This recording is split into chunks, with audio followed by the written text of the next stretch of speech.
The deed of sale was 12 pages long. It listed the manor house with its 14 bedrooms and crumbling east wing. It listed 400 acres of farmland, 2 lakes, a stable of 8 horses, and one rather bad-tempered bull named Wellington. It listed the furniture, the silverware, the wine cellar, and the debts the debts, accumulated over 30 years by a man who had loved beautiful things far more than he had loved common sense. And then at the very bottom of the final page, in handwriting so small that the new Duke almost missed it entirely, there was one last line: one female, currently residing in the East Wing. Age 22. Status dependent. No arrangements have been made for her relocation. Edmund Ashford, the 6th Duke of Marindale, read the line twice. Then he looked up at his solicitor. "What," he said quietly, "is a dependent?" His solicitor cleared his throat. "A woman, Your Grace. She came with the property." Edmund looked back at the page. He had purchased a manor. He had purchased land, livestock, and an extraordinary amount of someone else's debt. Apparently, he had also purchased a woman. He assumed, not unreasonably, that she came with the furniture. He was wrong about almost everything. The carriage arrived at Ashford, or rather, at what was now Marindale Manor, though Edmund had not yet decided whether he would bother renaming it, on a gray Tuesday morning in October, when the sky looked exactly like an unpaid bill. Edmund stepped out first. He was 34 years old, broad-shouldered, and had the particular stillness of a man who had spent 3 years in the army learning that most problems could be solved by simply waiting for them to become someone else's problem. He was not unhandsome.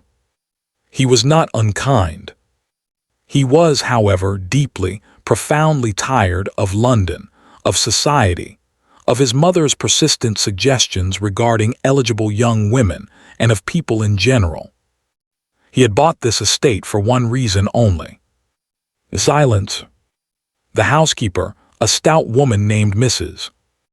Briggs, who had survived the previous Duke's chaos with the grim endurance of someone who had seen everything and been surprised by none of it, met him at the door. Behind her stood a small line of staff. A footman, 2 maids, a very old groundskeeper who appeared to be asleep standing up. And at the very end of the line, half hidden behind the older maid's considerable shadow, stood a young woman.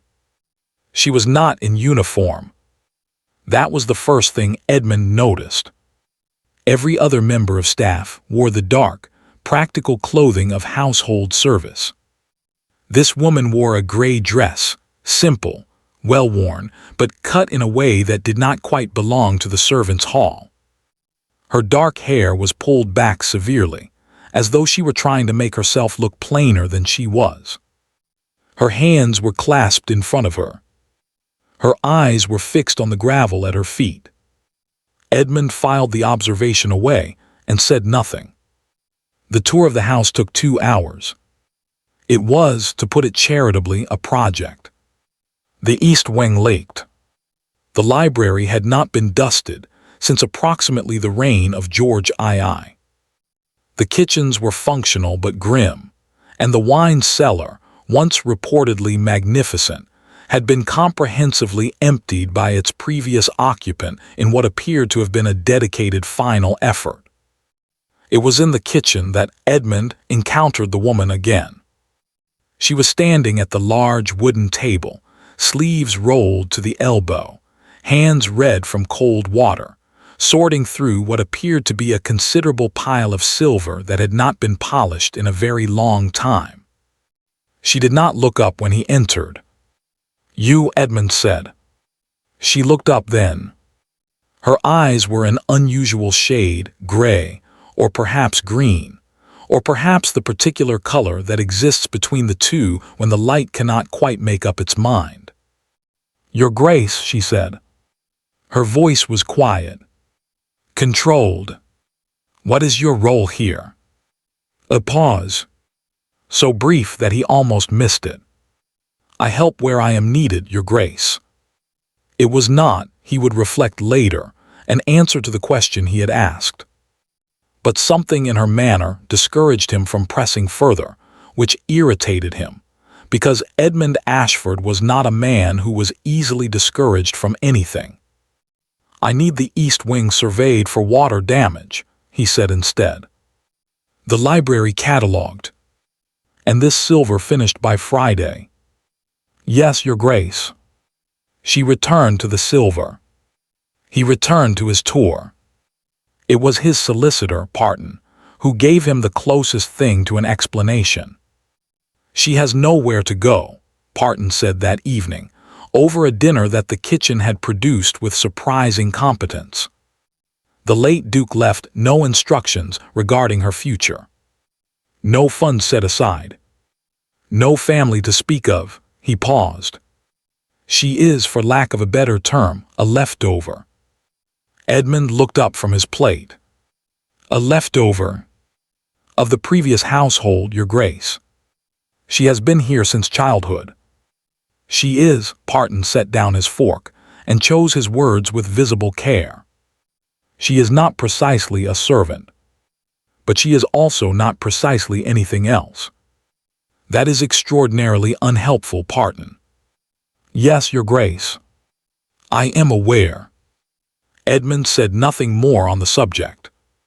But he noticed things in the days that followed, in the way that men who have survived war learn to notice things quietly, without appearing to look. He noticed that Mrs. Briggs deferred to her in small ways.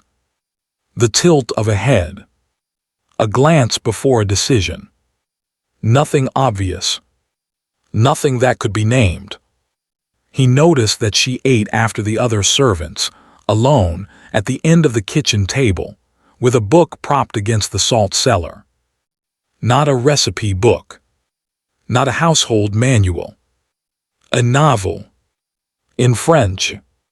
He noticed that she never spoke unless spoken to, and yet the house seemed to organize itself around her in some invisible way, the way a river organizes itself around a stone, not because the stone commands it, but because the stone has simply always been there. He found her useful. He found her efficient. He found her, on 3 separate occasions, faintly maddening in ways he could not adequately explain. It was on the 9th night that he found her in the library. He had come down past midnight, unable to sleep, intending to find something dull enough to bore him into unconsciousness. The library door was ajar. A single lamp burned inside. She was sitting at the late Duke's desk. Not cleaning it. Not dusting the shelves. Sitting at it in the Duke's own chair, with a stack of letters open before her, reading by lamplight with an expression on her face that Edmund could not immediately name. It was not guilt. It was something older than guilt. He pushed open the door. She rose so quickly that the chair scraped back, and for one unguarded moment her face showed something raw and startled before the composure returned, like a curtain pulled across a window. Your Grace, I apologize. I will. Servants, Edmund said, and his voice came out harder than he intended, are not permitted in this room. The silence stretched between them. And then she did something he did not expect. She looked at him directly, steadily, with those gray-green eyes that belonged to no servant he had ever employed, and she said, very quietly, I know. She set the letters down carefully. She walked to the door. She passed within 2 feet of him without dropping her gaze.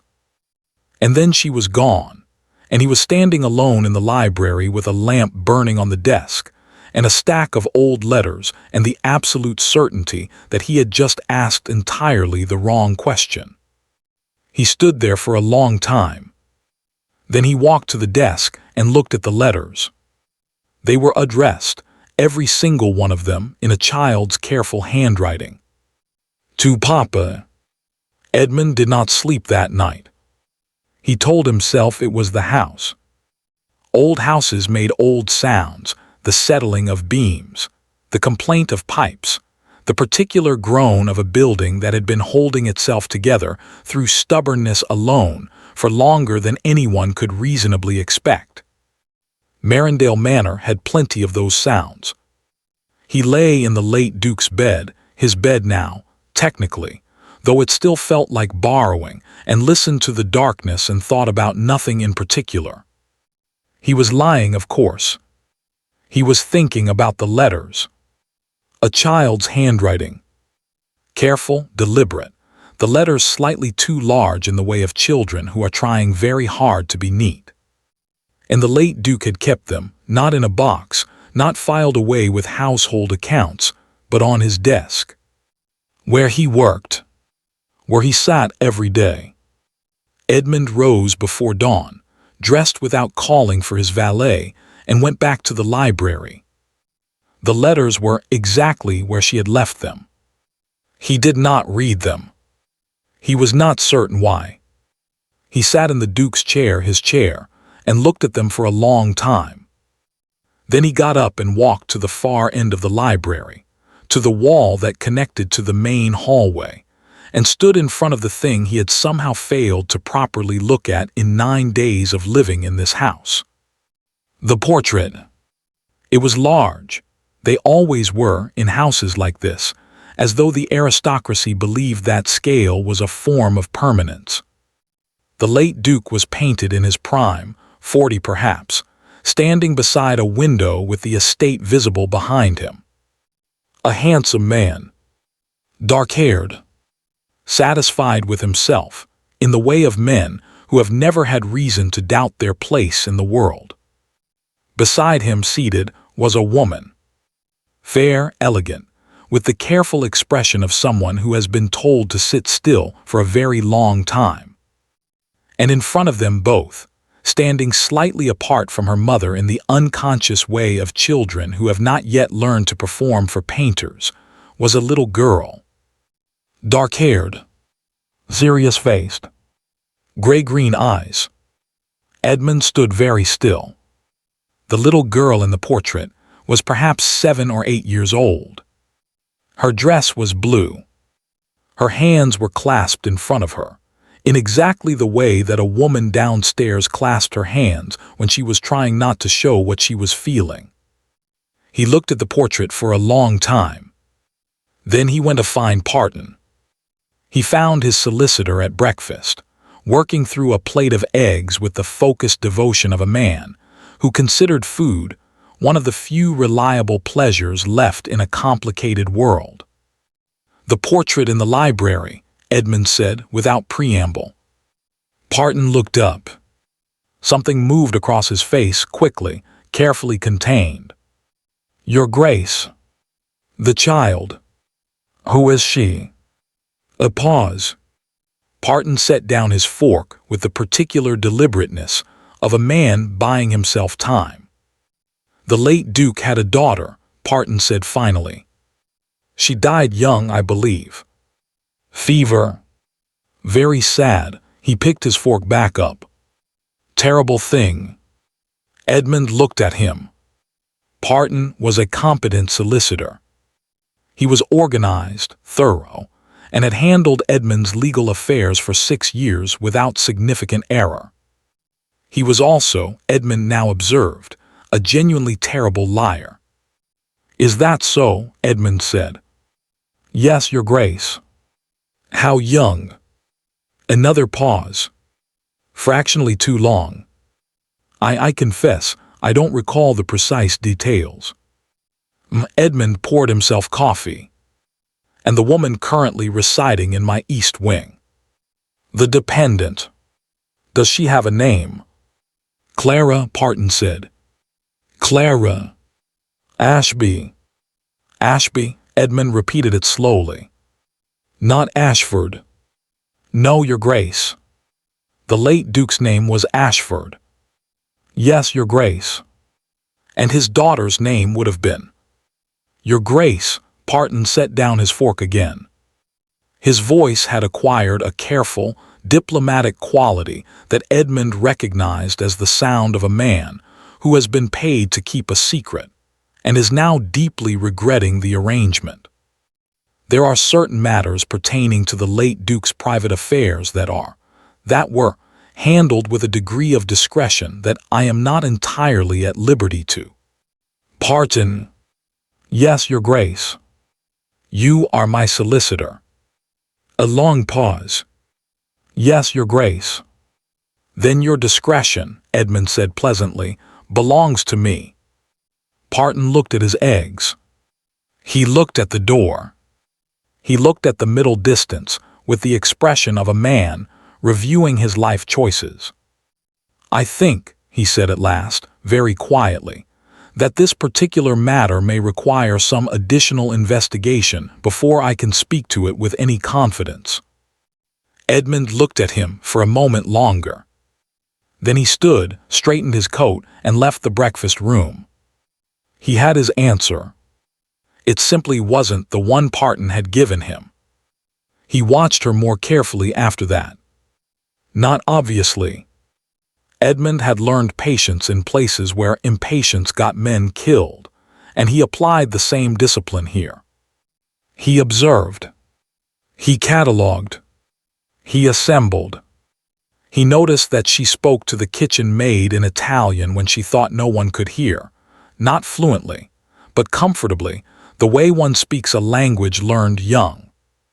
He noticed that when his mother's letter arrived, thick, cream-colored, sealed with enough wax to build a small candle, Clara was the one who brought it to him, and she held it with two hands carefully, in the manner of someone who has been taught that correspondence is not to be handled carelessly.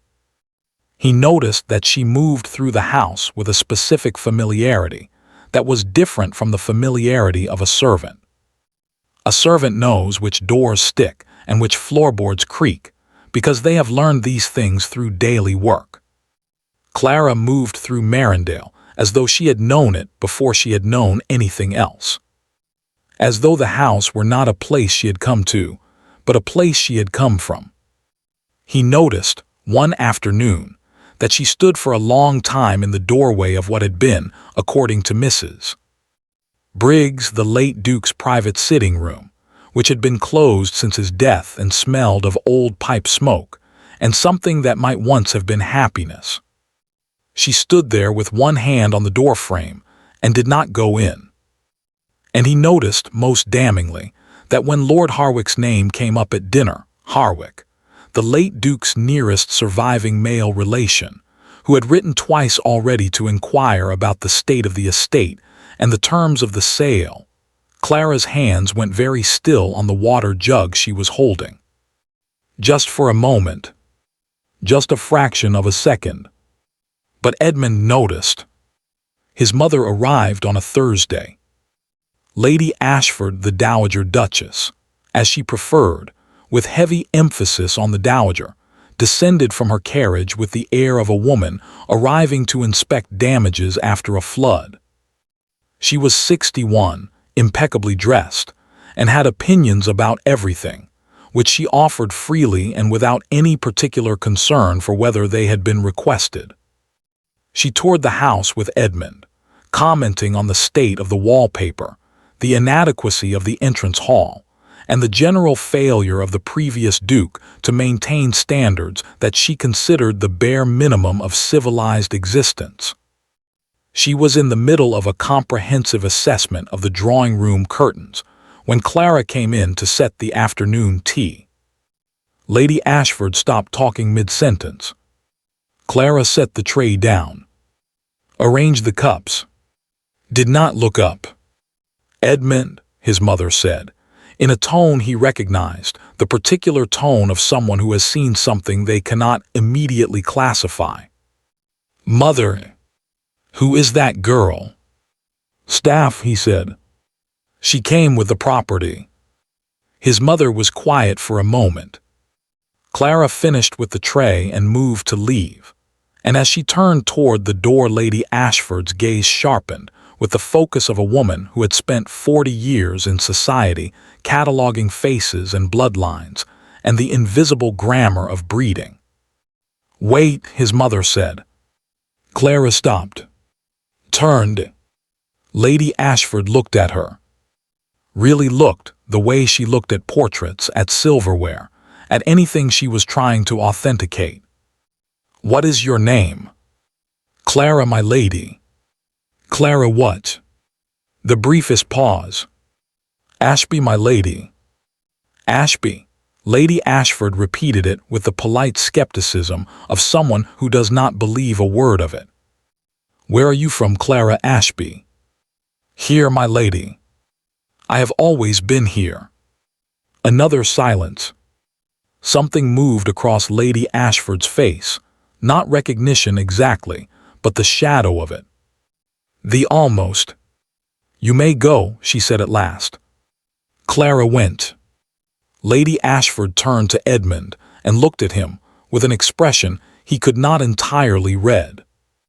"Edmund," she said quietly, "that girl did not come with the furniture." "No," he agreed. "I don't believe she did." That night he asked her directly. He waited until the house was quiet, until the last lamp had been turned down in the servants' hall, and then he went to the kitchen where he knew, somehow, without knowing quite how he knew, that she would still be there. She was at the table. No book this time. Just her hands flat on the wood, and the dying fire, and the expression of someone who has been waiting for something for a very long time, and is not entirely sure they want it to arrive. He put the portrait sketch on the table in front of her. He had drawn it himself, rough, quick, but accurate. The little girl. The blue dress. The clasped hands. She looked at it for a long time. "Clara," he said, "Your Grace, I am going to ask you one question. I would like one honest answer." She looked up at him. In the firelight, her eyes were more gray than green, and there was something in them that was not quite fear and not quite hope, but lived somewhere in the exhausted country between them. "How long," he asked very quietly, "have you lived in this house?" The silence stretched between them like the distance across a very wide river. "Since I was 3 years old," she said at last. She stood up from the table. She walked to the door. And then she stopped with her back to him and said so quietly that he almost missed it. "He was going to tell you. He wrote the letter. He died before he could send it." She left. Edmund sat down slowly in the chair she had vacated. He sat there for a long time. Then he went upstairs, unlocked the late Duke's private correspondence box that Parton had given him on the first day. "Just household matters, Your Grace, nothing of significance," and began methodically to read. He found the letter on the 3rd hour. Near the bottom of the box, in an envelope that had been sealed and addressed and never sent. The address on the front read, E. Ashford, Duke of Marindale. His own name. His hands were not entirely steady as he broke the seal. The letter was 3 pages long. He read it once quickly, then again slowly. Then he set it down on the desk and pressed his fingers against his eyes and sat very still in the quiet of a house that was beginning slowly to tell him all the things it had been keeping. "She is my daughter," the letter began. "I need you to understand that before anything else. Whatever else you learn, whatever else is said, she is my daughter, and I failed her, and I am asking you, a stranger, a man I have never met, to do what I could not. Her name is not Ashby. I gave her that name to protect her. Her name is Clara Ashford, and she is the rightful heir to half of everything you now own." Down the hall in the east wing, a young woman lay awake in the dark. She had been waiting 22 years for someone to find that letter. She had begun, somewhere around year 18, to stop believing anyone would. He did not sleep at all. By the time the first gray light of morning crept through the library windows, Edmund had read the late Duke's letter 4 times, and each time he finished it, he sat for a moment in the silence and then turned back to the beginning and read it again, as though repetition might somehow change what it said. It did not change. Her mother was not my wife, the Duke had written, in the careful, slightly formal prose of a man dictating his confession to paper. I want to be honest about that, because Clara deserves honesty even if she has received very little of it in her life. Her mother was a woman of good family but no title, a rector's daughter, intelligent and kind, and I loved her in the way that men of my position are not supposed to love women of hers. We could not marry. My family would not permit it. I was weak. I permitted them. Her mother died when Clara was 3. I brought the child here because I could not do otherwise. I could not leave my own daughter with strangers. I told no one the truth of her parentage. I called her a ward, a dependent. I gave her a false name. I told myself it was to protect her. I know now that I was also protecting myself. I had a will prepared, a proper one, with Clara named and her inheritance documented. But Harwick found out. I don't know how. He threatened to contest it, to expose Clara's birth, to have her declared illegitimate in the most public and damaging way possible if I proceeded. He wanted the estate. He has always wanted the estate. And I was dying. I was frightened. And I made the worst decision of my life. I destroyed the will. I sold the estate to settle the debts, because at least that way Harwick could not have it. I told myself Clara would be safe, that whoever purchased the property would be decent, would provide for her, would not turn her out. I told myself this because I needed to believe it. The second will, the real one, is in the hands of my oldest servant, Thomas Hartley. He has been with me 30 years. He knows everything. He has a copy, held in trust, to be produced when the time is right.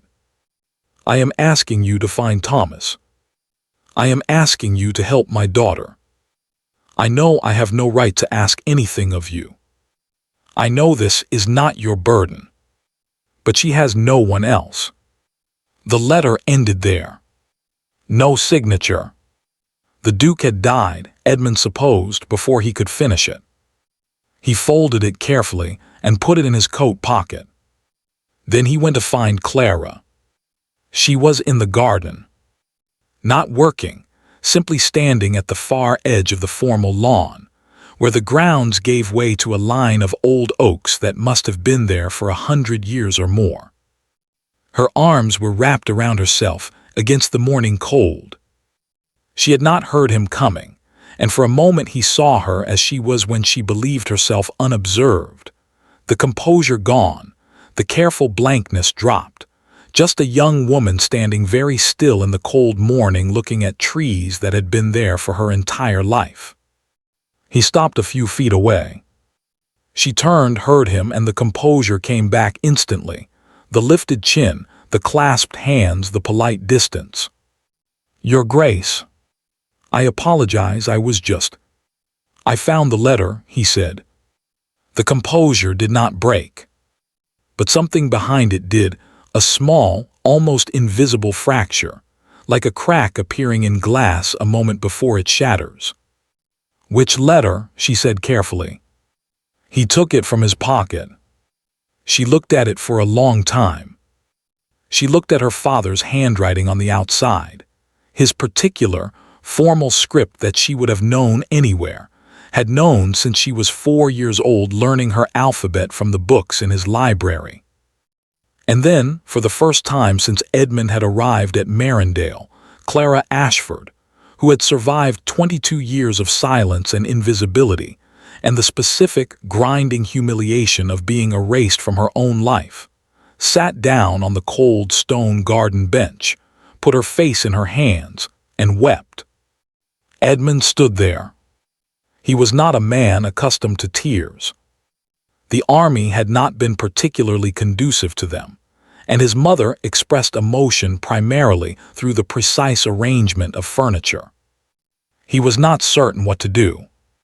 He sat down on the bench beside her and said nothing. He did not tell her it would be all right. He did not tell her to compose herself. He simply sat there, close enough that she was not alone, and waited. It lasted perhaps 5 minutes. Then she pressed both hands flat against her face, took a slow breath, and lifted her head. Her eyes were red. Her composure was imperfect. She looked more real than he had ever seen her. "He tried," she said. Her voice was rough. "I always believed he tried." "He did," Edmund said. "Badly and too late, and in ways that caused you considerable harm. But he tried." She looked at him with a flicker of something, surprise perhaps at the honesty.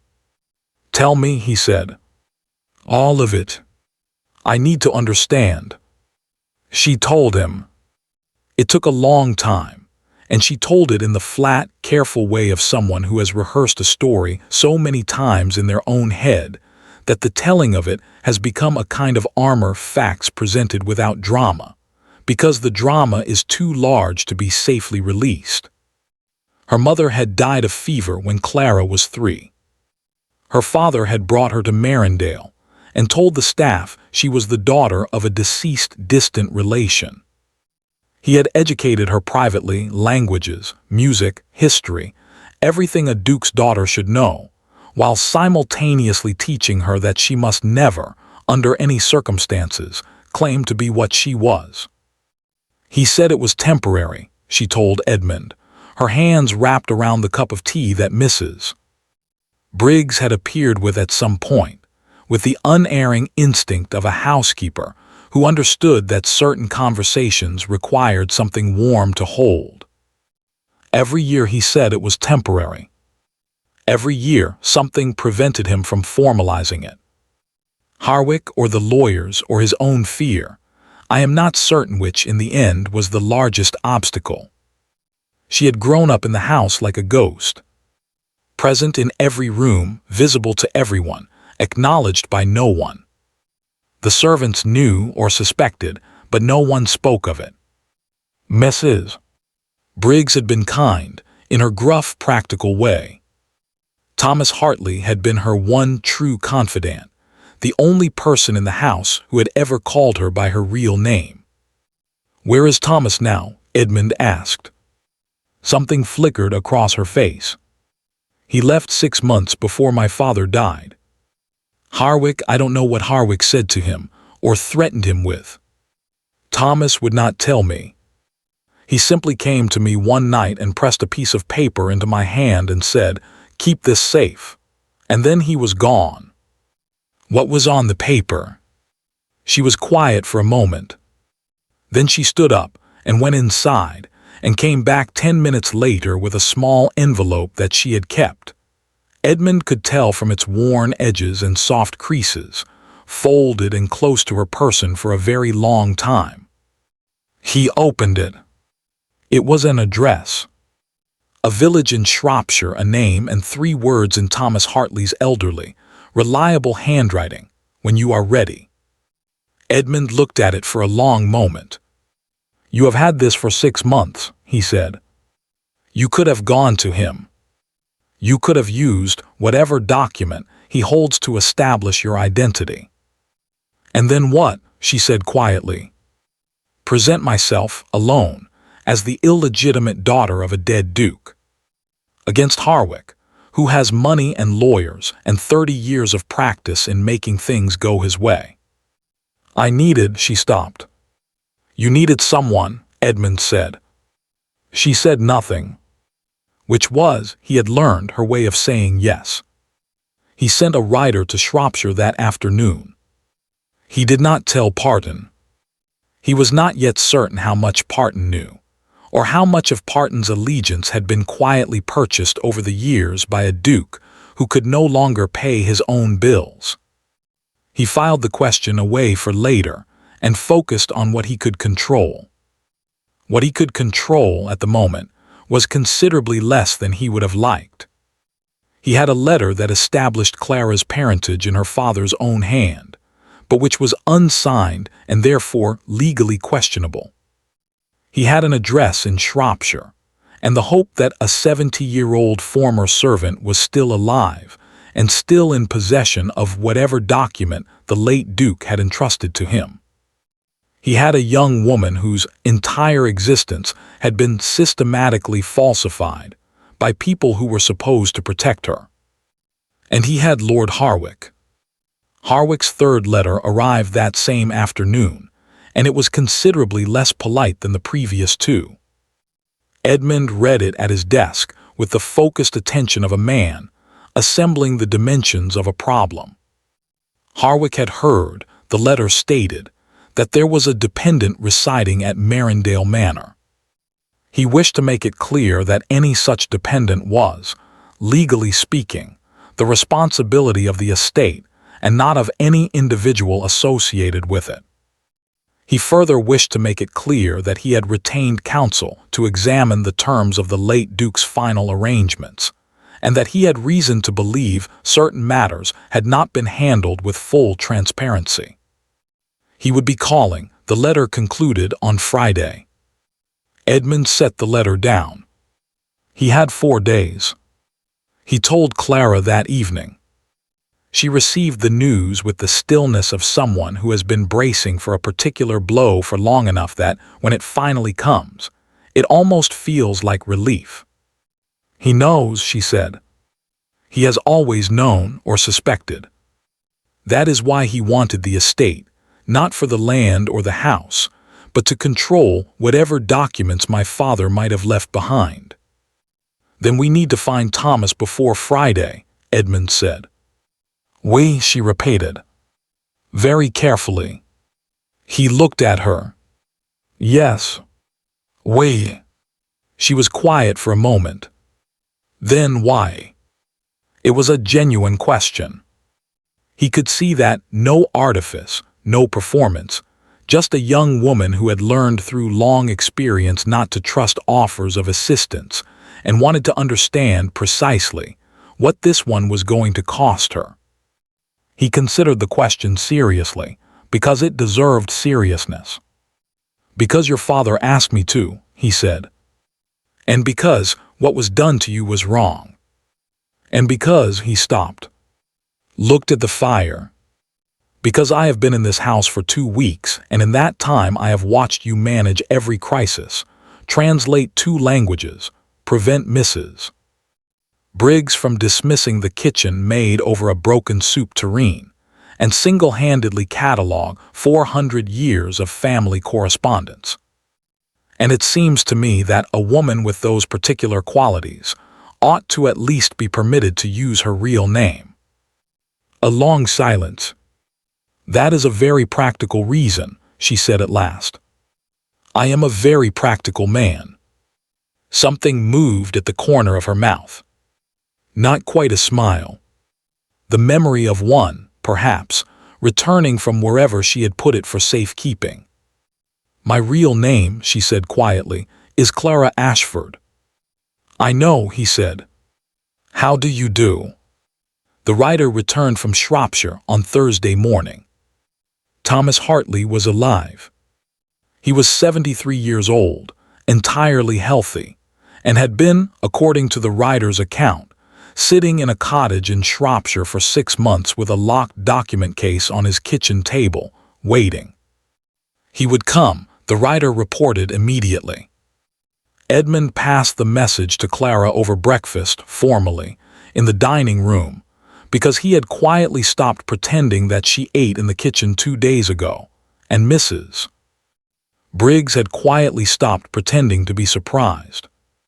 She read the note, pressed her lips together, nodded once. Then she looked up, and there was something in her eyes that he had not seen there before, not hope exactly, which was too fragile a word for it. Something more durable than hope. Readiness. Lord Harwick arrived on Friday at 11 o'clock. He was a large man, florid-faced, with the expansive physical confidence of someone who has never had a room tell him to leave.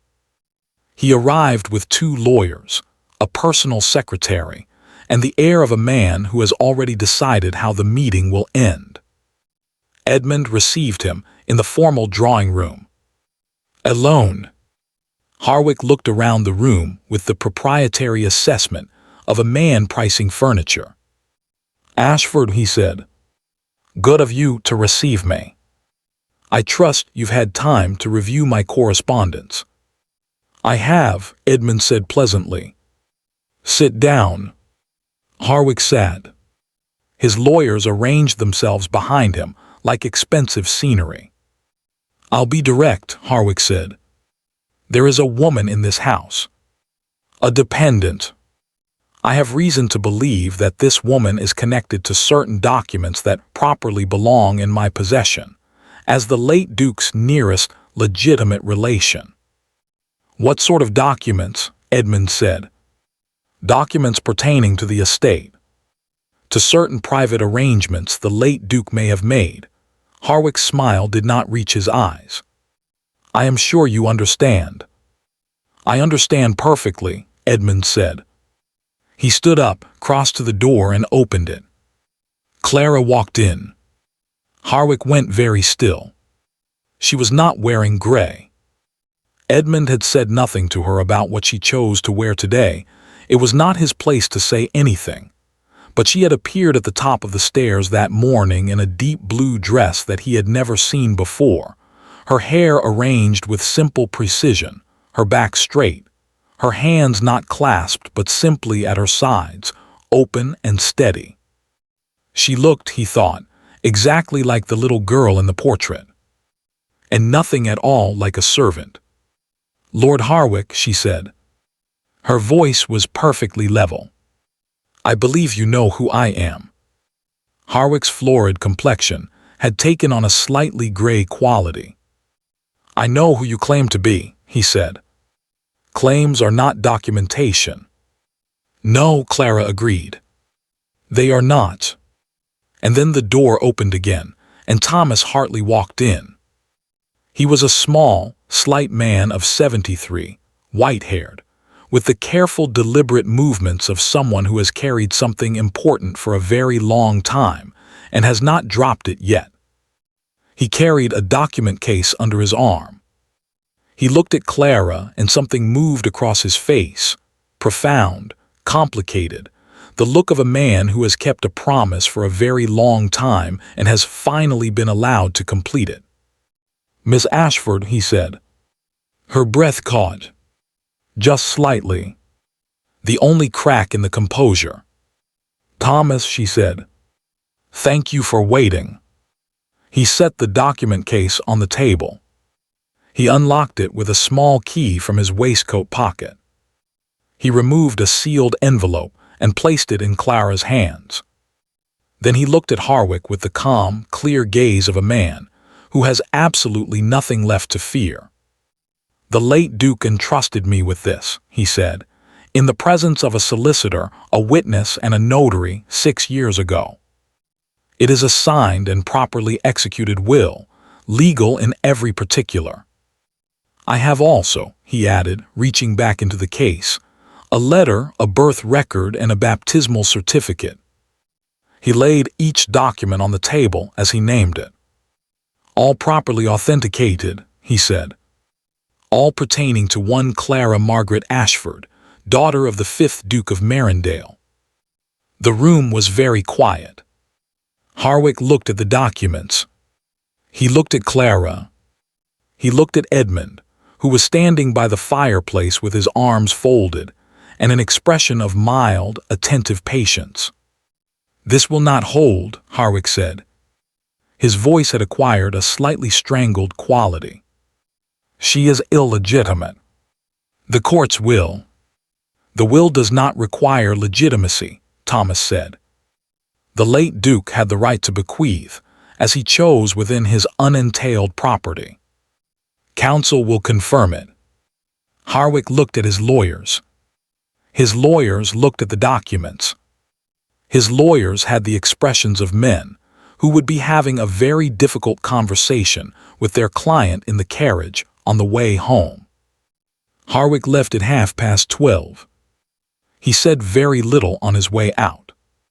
The lawyer said even less.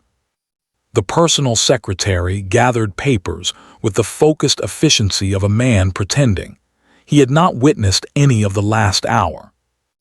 Edmund stood at the window and watched the carriage roll down the drive until it disappeared behind the oaks.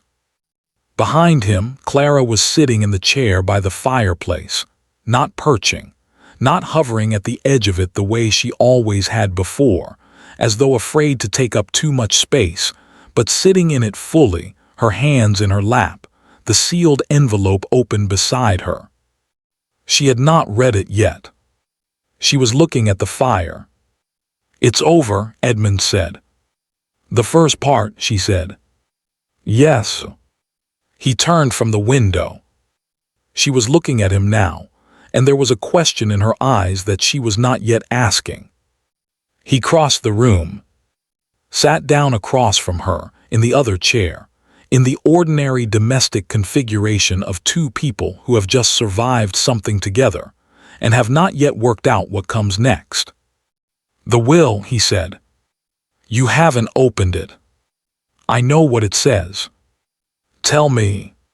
She was quiet for a moment. The fire crackled.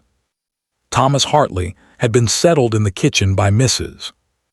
Briggs with the decisive hospitality of a woman who considers proper tea the appropriate response to most crises. Clara said. "If my identity is ever legally established, half of the unentailed property of the estate reverts to me." She paused. "Half of Marindale." Edmund absorbed this.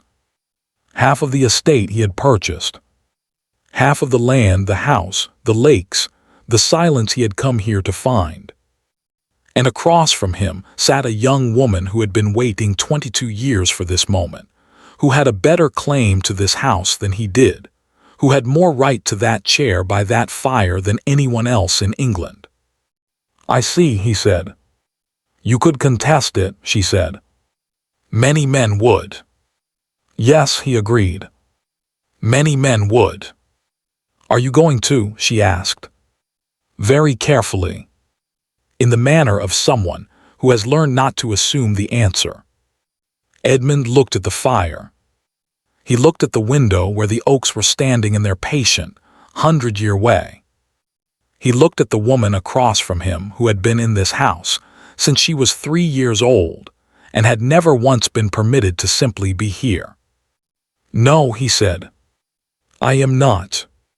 She looked at him for a long moment, searching in the way she had, thorough, undefended, the look of someone who cannot afford to be deceived. Whatever she found, it seemed to satisfy her. "Thank you," she said. "Don't thank me," he said. "It's your house." "Half," she said. "Half," he agreed. And there, in the pause that followed, in the warmth of the fire and the quiet of the house that was, finally, technically, legally, also hers, something shifted between them.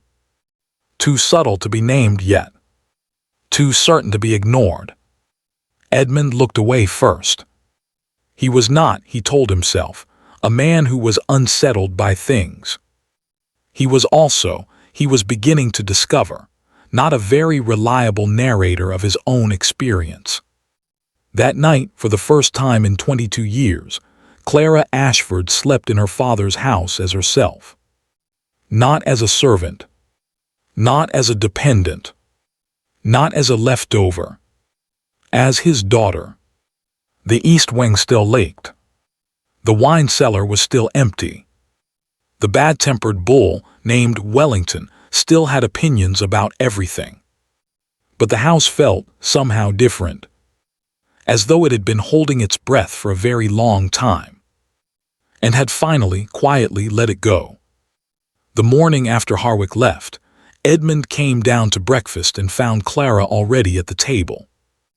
Not at the end of it, where she had always positioned herself before, half in, half out, occupying the minimum possible space as though apologizing for her own presence. She was sitting at the side, midway down, with a cup of tea and a letter she was writing, and she looked up when he entered with the particular expression of someone who has decided, overnight, to stop making themselves small. He sat down across from her. Mrs. Briggs appeared with coffee and the careful non-expression of a woman who had waited 22 years for this particular breakfast and was not going to ruin it by acknowledging it. They ate in silence for a while.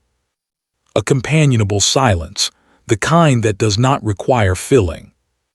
"I need to go into the village today," Clara said, without looking up from her letter. "There are practical matters. The solicitor's office. The parish records."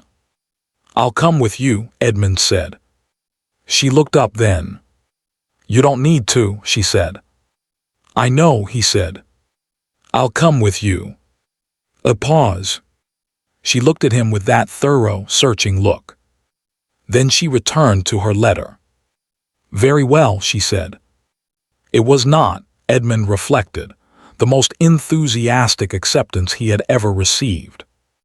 But it was, he was learning, entirely characteristic of Clara Ashford, who expressed agreement the way other people express devotion, briefly, precisely, and only when she meant it. The village of Marindale was small, self-contained, and had been observing the comings and goings of the manor house for 300 years, with the dedicated interest of a community that considers the aristocracy its primary form of entertainment. Edmund was aware, as they walked from the carriage to the solicitor's office, that they were being watched. Windows, doorways, the particular quality of stillness that descends on a street when something interesting is happening, and everyone wants to see without appearing to look. Clara was aware of it too. He could tell by the set of her shoulders, not tense exactly, but prepared. The posture of someone who has been observed and judged their entire life, and has learned to move through it. At the solicitor's office, a Mr. Fellows who had served Marindale for 40 years and had the complexion of a man who had spent those years entirely indoors. Clara presented Thomas Hartley's documents with the quiet efficiency of someone completing a long overdue task. Fellows reviewed them. He reviewed them again. He removed his spectacles, cleaned them, replaced them, and reviewed them a third time. Then he looked up at Clara over the rims of his spectacles, with the expression of a man who is recalculating a great many things simultaneously. "Miss Ashford," he said, and then stopped, as though testing the words. "Yes," Clara said. "I knew your father for 30 years, Fellows said slowly. "I always thought," he stopped again. "I am very glad," he said finally, "that this has been resolved." It was not much, but Clara received it with a stillness that Edmund recognized, by now, as the way she accepted things that mattered more than she would let anyone see. It was on the walk back to the carriage that the trouble began. There were 3 of them, minor gentry, the kind whose families had occupied the second tier of county society for generations, and maintained their position primarily through the careful management of other people's reputations. Edmund did not know their names. He would learn them later and forget them immediately, because they were not the kind of men who deserved the effort of remembering. They were standing outside the inn, and they had clearly been there long enough to have formed opinions. "Ashford," said the tallest one, with a nod that was precisely calibrated to be respectful enough to be irreproachable and dismissive enough to make its point. His gaze moved to Clara. "And this must be the dependent." The way he said the word was a small, precise act of violence. Edmund felt something go very still in him. The particular stillness he had learned in the army, the stillness that precedes action rather than following it. "This," he said, in the pleasantly level tone that his regiment had learned to recognize as genuinely dangerous, "is Miss Clara Ashford, daughter of the 5th Duke of Marindale. I suggest you adjust your address accordingly."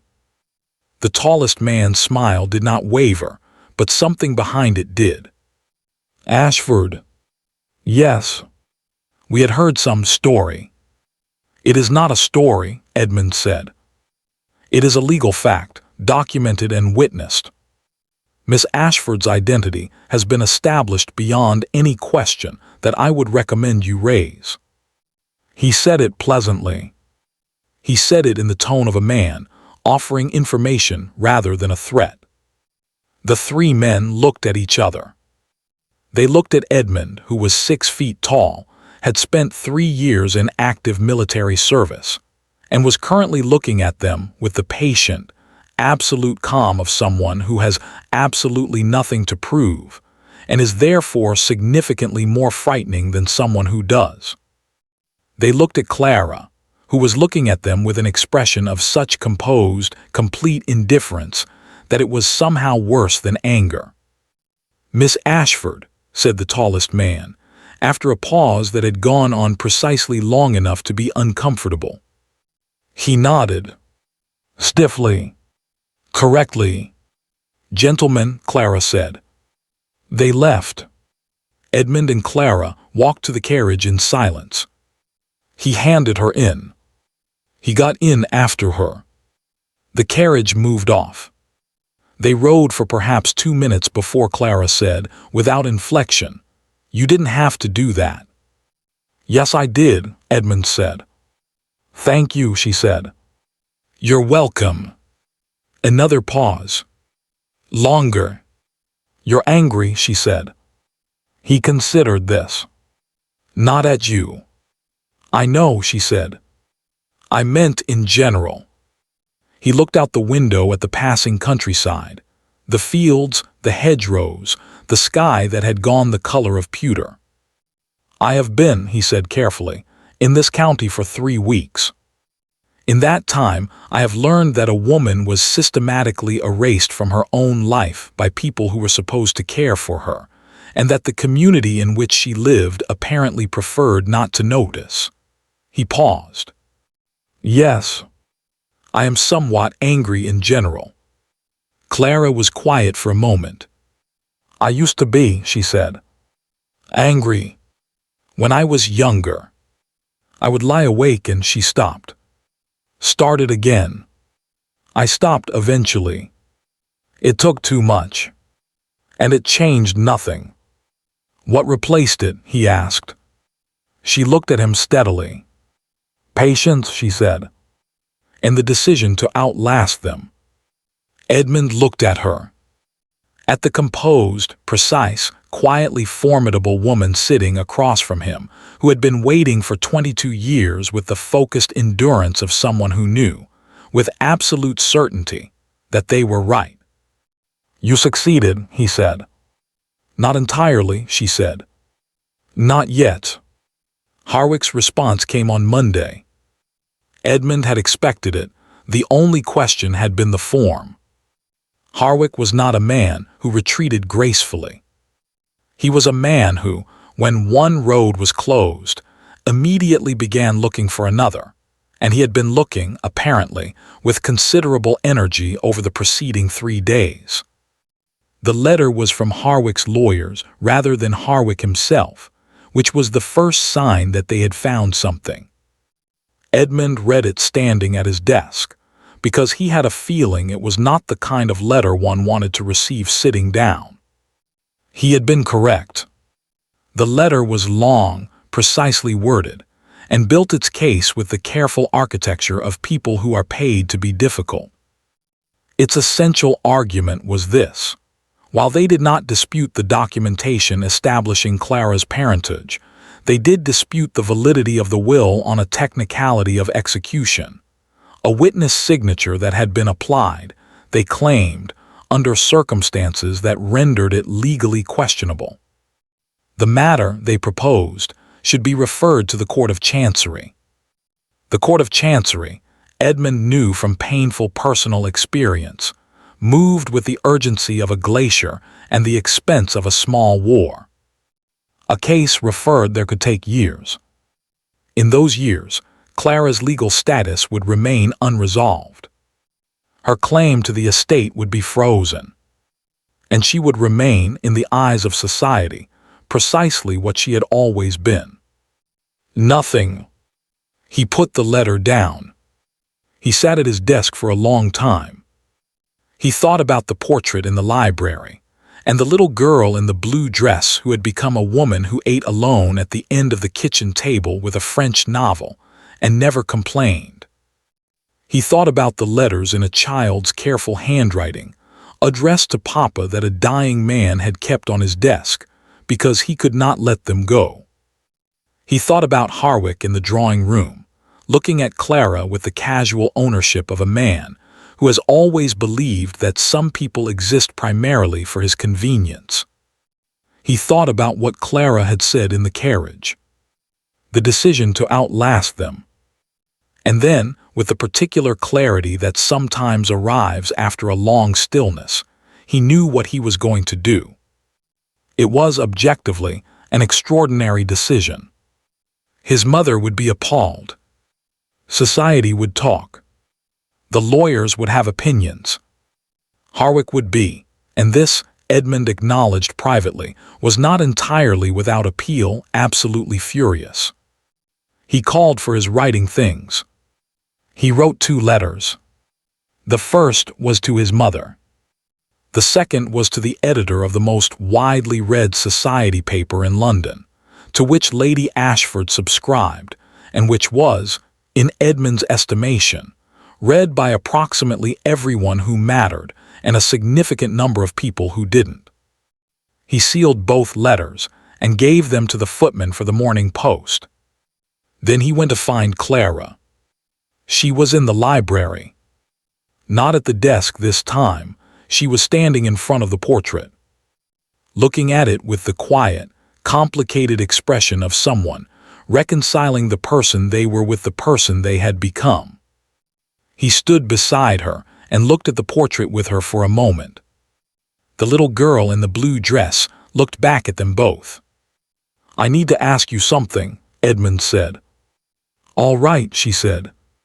"It is an unconventional question." "I have had an unconventional life," she said. "I can manage it." He turned to face her. She turned to face him. In the afternoon light of the library, with the portrait of her family behind her and the house around them and 22 years of waiting finally, imperfectly, arriving at something like resolution, she looked, he thought, like herself. Precisely and completely herself. "Harwick is going to take this to Chancery," he said. "If he does, it will take years.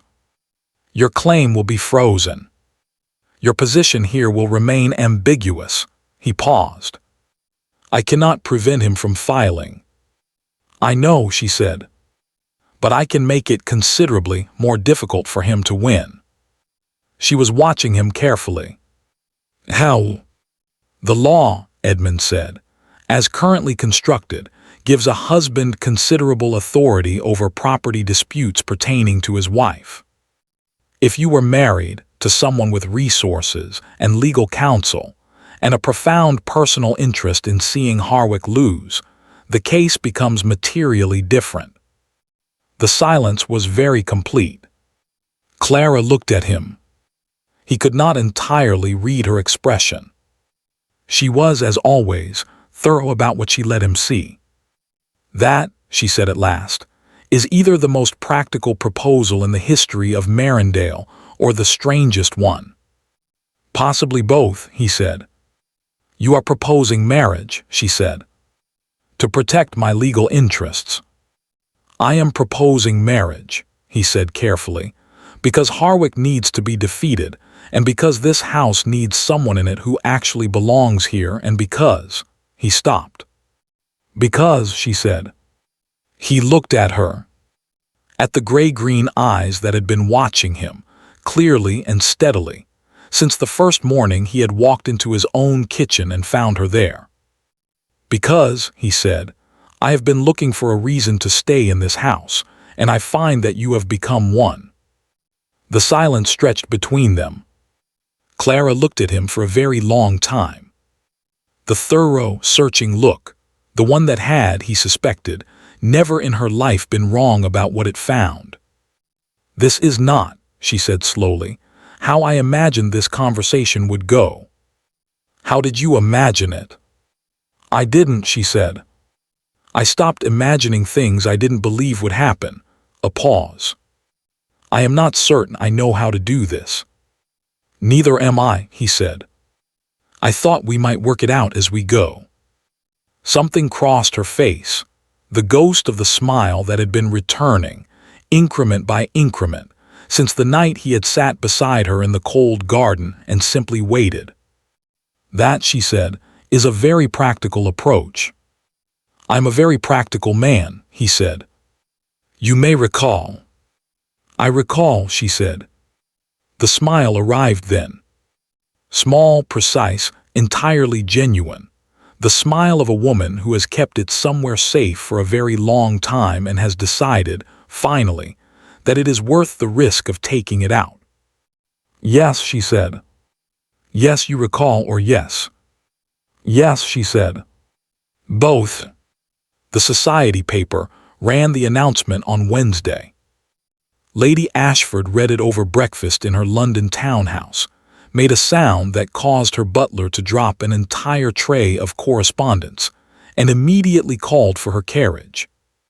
Harwick read it in his study, and the sound he made caused his personal secretary to excuse himself and not come back for the remainder of the day. The village of Marindale read it, discussed it comprehensively at the inn and the market and the church steps, and arrived, with the decisive pragmatism of a community that understands which way the wind is blowing, at the collective conclusion that they had always known there was something significant about that girl at the manor. Thomas Hartley read it in his cottage in Shropshire, folded the paper carefully, and allowed himself, in the privacy of his kitchen, a smile of considerable satisfaction. Lady Ashford arrived on Thursday. She swept into the drawing-room where Edmund and Clara were going over household accounts. Together, at the same table, which would have been unthinkable 3 weeks ago, and stopped in the doorway and looked at them both with the comprehensive, assessing gaze of a woman who has decided to have opinions and is marshalling them in order. "Edmund," she said. "Mother, this is—" "Clara Ashford," Edmund said. "Daughter of the 5th Duke. My fiancée. You have met." Lady Ashford looked at Clara. Clara looked at Lady Ashford. The silence had a particular quality, the quality of two people taking the measure of each other with complete honesty and no performance whatsoever. "You play chess," Lady Ashford said abruptly. Clara blinked. "I do. Edmund cannot. I have been looking for a worthwhile opponent for 11 years. She set down her traveling bag. "I will stay for a fortnight." She looked at her son. "Close your mouth, Edmund." She sailed past them both toward the stairs. Edmund and Clara looked at each other. "Well," Clara said. "Indeed," said Edmund. Harwick's case collapsed 6 weeks later. His lawyers, upon examining the witness signature with the fresh scrutiny that comes from knowing you are about to face a duke with resources and motivation, discovered that their original assessment had been, in the careful language of legal correspondence, somewhat optimistic. The signature was valid. The will was sound. The documentation was, as Thomas Hartley had always known it to be, unimpeachable. Harwick did not concede gracefully. He was not the kind of man who did anything gracefully. But he conceded, which was the only thing that mattered. The Court of Chancery never heard the case. Clara Margaret Ashford was formally, legally, irrevocably recognized as the daughter of the 5th Duke of Marindale, heir to half his unentailed estate, and as of a quiet ceremony in the Marindale Parish Church on a Friday morning in December, with Thomas Hartley and Mrs. Briggs as witnesses and Lady Ashford in the front pew looking ferociously pleased, the Duchess of Marindale. The bad-tempered bull named Wellington escaped his field the morning of the wedding and was discovered, 2 hours later, standing in the formal garden eating the last of the autumn roses. Edmund wanted to have him moved immediately. Clara said to leave him. "He has been here longer than either of us," she said. "He can have the roses." Edmund looked at her, this woman who had outlasted everything, who had waited and endured and kept her own name alive in her own heart when no one else would say it, who was standing in the garden of her father's house in a gray winter morning light as though she had always been exactly here and had simply been waiting for the world to catch up. "Yes," he said. "All right." He thought, not for the first time, that he had arrived at Marindale looking for silence. He had found something considerably better. Spring came to Marindale the way it always had. Slowly, then all at once, first a tentative green along the hedgerows, then the oaks coming into leaf, then one morning the whole estate simply decided it was done with winter and proceeded accordingly. The 2 lakes caught the light differently in April. The farmland, which Edmund had spent the winter quietly restoring with the focused attention of a man who has found something worth caring for, was showing the first real signs of becoming what it once had been. The east wing no longer leaked. This had required 3 months, 2 builders, and 1 extended argument between Edmund and a particularly opinionated craftsman from the village about the correct method for repairing a 100-year-old roof. Clara had settled the argument by producing a document from the estate archives, written in 1741, in the careful hand of the 2nd Duke, that described the original construction in comprehensive detail. The craftsman had accepted this with the grace of a man who has been defeated by primary sources. Edmund had looked at Clara across the table where she had found the document, his desk now, their desk, covered in estate correspondence and household accounts, and 3 of Lady Ashford's chess problems which she had left behind with the implicit expectation that someone would solve them, and said nothing. But the way he looked at her said a great deal. Clara had become accustomed, over the winter months, to the way Edmund said things without saying them. It was, she had concluded, one of his more useful qualities. He did not perform. He did not embellish. When he looked at her in a certain way, it meant precisely what it appeared to mean, without qualification or condition. She had spent 22 years in a house where nothing meant what it appeared to mean. She found the directness extravagantly, quietly restoring. Mrs. Briggs retired in March. She had been waiting. She informed Clara on a Tuesday morning with the air of someone completing a transaction they had been holding open for some time, until things were settled. Things were now settled. She would be going to live with her sister in Bath. "I always knew," she said, standing in the kitchen where Clara had eaten alone at the end of the table for 22 years. "I want you to know that. I always knew who you were." "I know," Clara said. "I should have done more." "You did what you could," Clara said. "In the circumstances you had." She paused. "You called me by my name, when no one else would. You did it quietly, when we were alone, but you did it." She looked at the older woman steadily. "That was not nothing, Mrs. Briggs." Mrs. Briggs pressed her lips together in the manner of a woman who is not going to cry in the kitchen she has managed for 30 years. She was not entirely successful. She left on a Thursday morning in a carriage that Edmund had arranged, with a pension that Clara had insisted upon, and Edmund had not argued with for a single moment, and a jar of the Manor's preserved plums that she had made herself because she did not trust anyone else to do it correctly. Clara stood at the door and watched the carriage go. Then she went back inside and stood in the kitchen for a moment, this room that had been the boundary of her world for so long, and looked at it. Then she went upstairs to her father's library. Her library. She sat at the desk and opened the window and let the April air in and worked through the morning correspondence with the quiet, comprehensive competence of a woman who has been managing an estate in practice for 20 years and is now simply permitted to do it in theory as well. Thomas Hartley came for Easter.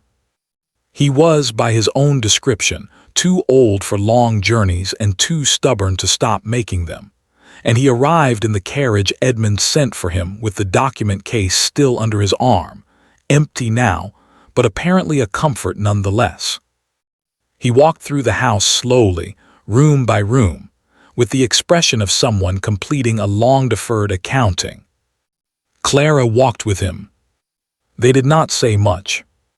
They had never needed to.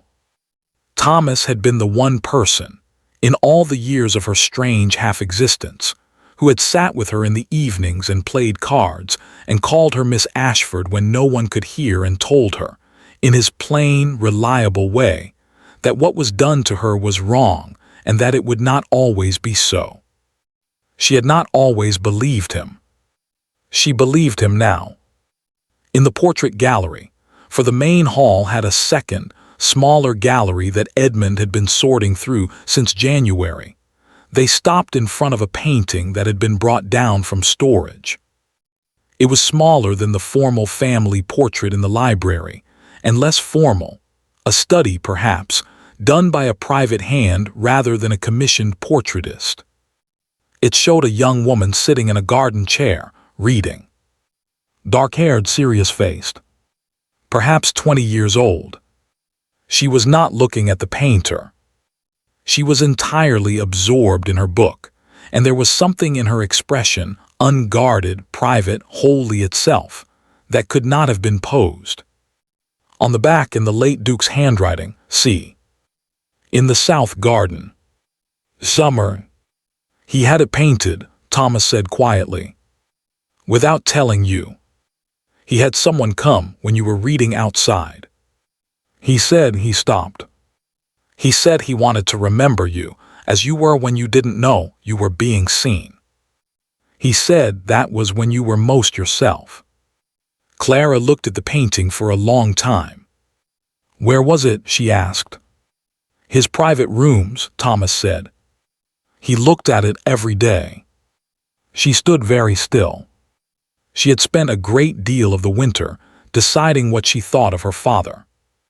He had loved her. She had never doubted that, even in the worst years.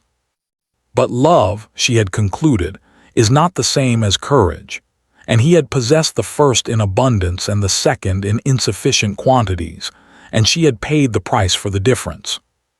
She had decided, somewhere around February, that she could hold both of these things at once. That she could be grateful for the love and angry about the failure, and know that neither canceled the other. She could grieve him and be furious with him and miss him and forgive him, imperfectly, in increments. She was working on it. I would like it hung in the library, she said. Near the window. Yes, Miss Ashford, said Thomas. She looked at him. Clara, she said. You can say it aloud now. He smiled. A small, complete, deeply satisfied smile. Yes, Clara, he said. The formal acknowledgement came in April. It was not dramatic.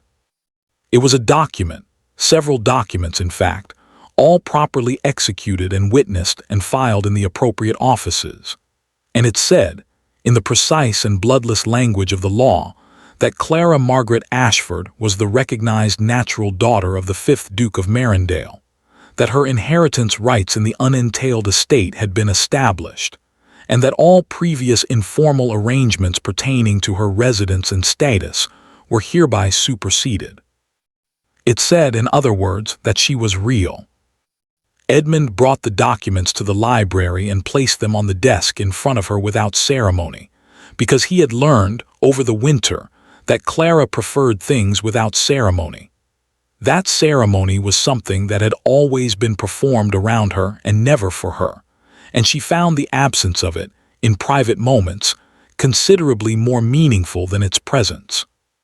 She read through them, all of them, carefully.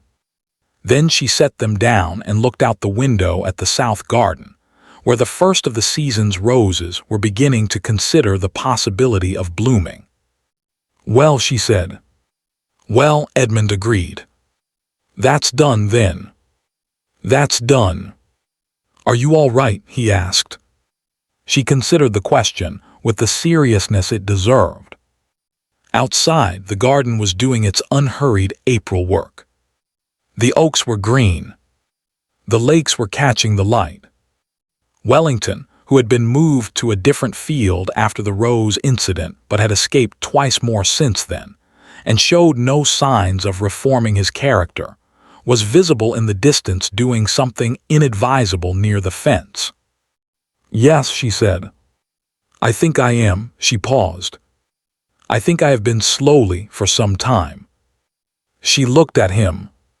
He was watching her with the particular quality of attention that she had come to understand was, for Edmund Ashford, the equivalent of everything he did not say aloud. He was a man of considerable internal weather and a very calm exterior, and she had spent the winter learning to read the one through the other, and finding that the effort was without qualification, without reservation, entirely worthwhile. "Thank you," she said. "For all of it." "You did most of it yourself," he said. "You stayed," she said simply. He looked at her. "Yes," he said. "I did." In May, they updated the estate records.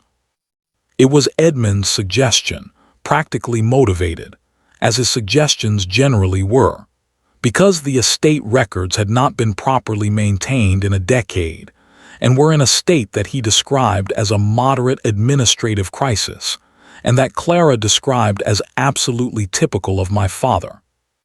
They worked through them together over the course of several evenings, at opposite ends of the desk with the lamp burning between them and the house quiet around them, and it was in the course of this work, ordinary, undramatic, entirely domestic, that Clara came across the original deed of sale. She almost missed it. It was filed between two household inventories and a letter about the drainage in the lower field, and she nearly turned past it before she registered what it was. She read it. She read the 12 pages. The manor house. The farmland. The lakes. The horses. Wellington. The wine cellar. The furniture. The debts. And then at the bottom of the final page, in handwriting so small it was almost invisible, one female, currently residing in the East Wing. Age 22. Status dependent. No arrangements have been made for her relocation. She sat with it for a moment. Then she took her pen. Very carefully, in her own clear handwriting, she drew a single line through the final entry. And beside it in the margin, she wrote 4 words. Edmund looked up from the ledger he was reviewing. "What are you doing?" he asked. "Correcting an error," she said. He came around the desk and looked over her shoulder at what she had written. In the margin of the deed, beside the crossed-out entry in Clara Ashford's precise, unhurried hand, "Her name is Clara." He was quiet for a moment. Then he put his hand over hers on the desk, briefly, simply, in the manner of a man who knows when words are not the right instrument. "Yes," he said. "It is." The deed of sale was refiled in the estate records, where it remained. The manor house stood, as it had always stood, at the end of the long drive behind the oaks. The east wing no longer leaked. The library had been catalogued, dusted, and reorganized by someone who knew exactly where everything should go, because she had known this house since before she could read the names on the spines. The portrait of the little girl in the blue dress hung in the main gallery, beside the painting of the young woman reading in the garden, and beside those, added in the summer, by the same quiet hand that had arranged the rest, a small framed card on which someone had written, in careful letters, Clara Margaret Ashford, daughter of this house. Home. Outside, in the field that bore his name, Wellington regarded the fence with the focused attention of an animal who has not yet run out of ideas. Spring moved through the estate in its unhurried way. The oaks stood as they had always stood. And in the library, with the window open and the April light coming in and the sound of the house around her, her house, her name, her life, finally and completely and irrevocably hers, Clara Ashford turned a page. And read. Thank you for listening to the story all the way to the end. Please tell us which city you're watching from and what the story made you feel. Don't forget to subscribe so you won't miss new stories.